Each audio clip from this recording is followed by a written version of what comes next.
అందరినీ కూడా ఈ కార్యక్రమంలో పాల్పంచుకోవాల్సిందిగా కోరుతున్నాం.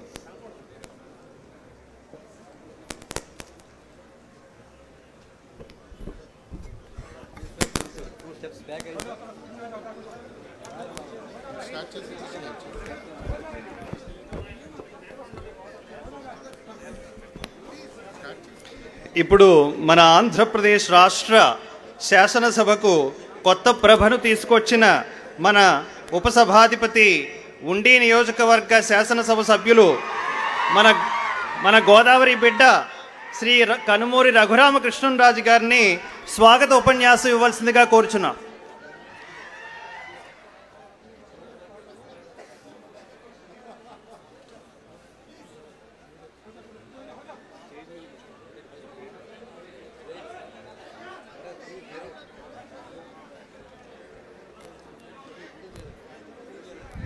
ఈరోజు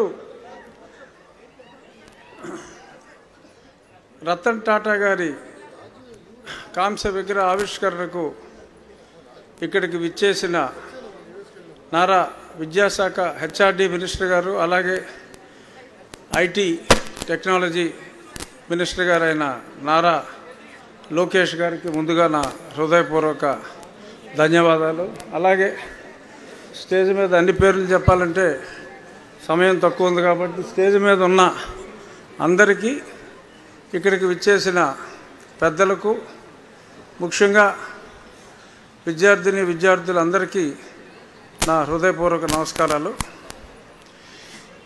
రతన్ టాటా అంటేనే మానవత్వం, మానవత్వం అంటే రతన్ టాటాగా ఈ ప్రస్తుతం ఉన్న ఆధునిక యుగంలో మనం చెప్పుకుంటున్నాం. వ్యక్తిగతంగా కూడా నేను ఒక 3 సార్లు వారిని కలవటం జరిగింది.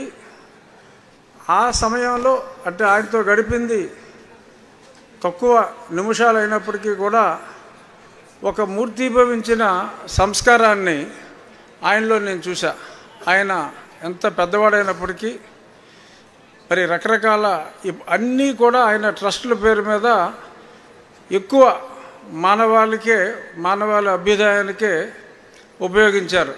నేను నెంబర్ 1 ధనవంతుణ్ణి, నెంబర్ 2 ధనవంతుణ్ణి అన్న ఆ రికార్డుల జోలికి వెళ్లకుండా సంపాదించిందంతా కూడా ఆ ట్రస్టుల్లోనే పెట్టి ఎన్నో లక్షల మందికి ఉపాధి కల్పించిన మహానుభావుడు రతన్ టాటా గారు.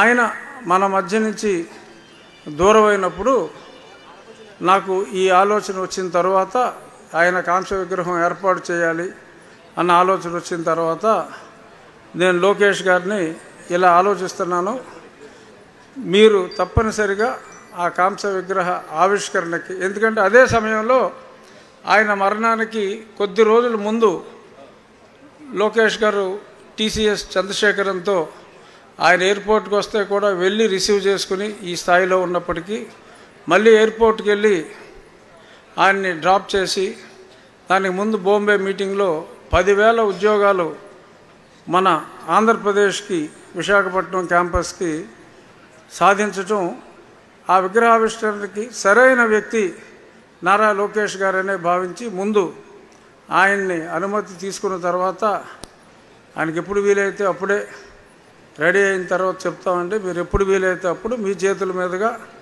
ఏమాత్రం అవకాశం ఉన్నా పండుగ లోపు, ఎందుకంటే పండుగకి మాకు ఎక్కలేని జనం వచ్చేస్తారు, 6 నెలల ముందే రూమ్లన్నీ బుక్ అయిపోతాయి. మీరు చెప్పలేదు, మేము లేదు. సో అందరికీ కూడా ఈ రతన్ టాటా గారు విగ్రహం ఒక స్ఫూర్తినివ్వాలి అనే ఉద్దేశంతో పండగ ముందే రావాలంటే ఆయన ఈరోజు మనకి ఆ అవకాశం ఇవ్వటం జరిగింది. అలాగే ఈరోజు ఇది ఐటీ శాఖ మంత్రిగా, అది విద్యాశాఖ మంత్రిగా ఎప్పుడో 108 సంవత్సరాల క్రితం పాఠశాల అయిన ఉండి పాఠశాల మా తాతయ్యలిద్దరూ కూడా అక్కడే కొద్ది కాలం చదివారు.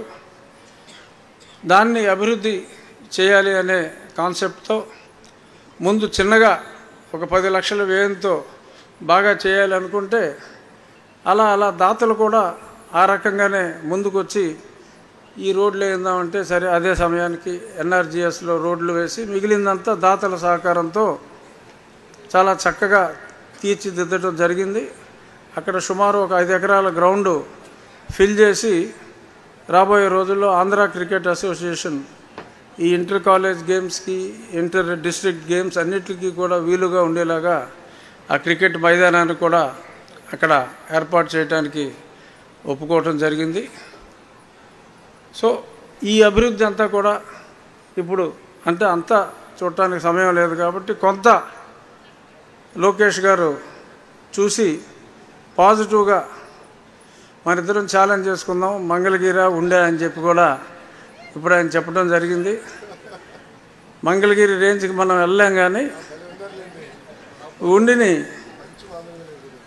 ఉండిని ఉన్నత స్థాయికి తీసుకెళ్ళడానికి ఇప్పుడు పక్కన ఉన్న పెదామిరం మా ఉండిలోకి వస్తుందని పక్కనే ఒక ఫ్యూ మీటర్స్ అవే మా ఊరికి కూడా ప్రసాదరాజు గారు ఈ కాలేజ్ తరఫున 35 లక్షల రూపాయలతో మంచినీటి సదుపాయానికి తోడ్పడ్డారు.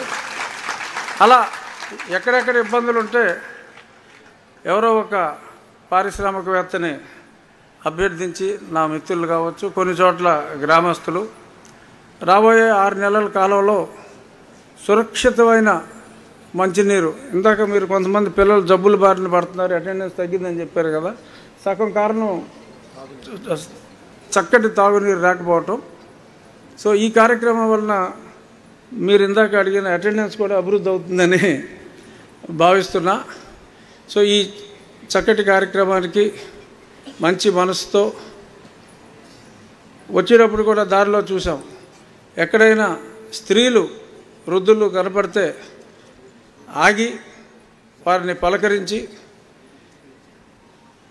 అంటే ఒక ఎంత ఎదిగినా ఒదిగి ఉండాలనే మరి ఆ రతన్ టాటా గారి తత్వం నేను ఈరోజు చూచాయిగా మరి ఆయనతో కారులో ట్రావెల్ చేసినప్పుడు గమనించాను. సో రైట్ మ్యాన్ ఆ విగ్రహావిష్కరణకి రావటం నాకెంతో సంతోషంగా ఉంది. సో రతన్ టాటా గారి స్ఫూర్తితో ఎవరికి తోచిన స్థాయిలో వాళ్ళు ఆ ఊర్లకి, నా ఉండి నియోజకవర్గం గురించి కాదు సార్, ఆ ప్రాంతాల వాళ్ళకి అభివృద్ధి చేయడంలో ఆయన్ని ఆదర్శంగా తీసుకోవాలి అని చెప్పి మీ అందరినీ కోరుకుంటూ, నెక్స్ట్ అంటే కరెక్ట్ గారు మీరు మాట్లాడారా, తర్వాత వరం మాట్లాడితే మైకులు బద్దలైపోతారండి. ఇప్పుడు భూపతిరాజు శ్రీనివాస వర్మ గారు మన ఎంపీ, కేంద్ర భారీ పరిశ్రమలు స్టీల్ పరిశ్రమ సహాయ మంత్రి, ఆయన వాగ్దాటితో రతన్ టాటా గారి మనసు దోచుకోవాలని చూస్తున్నా. పైన ఆయన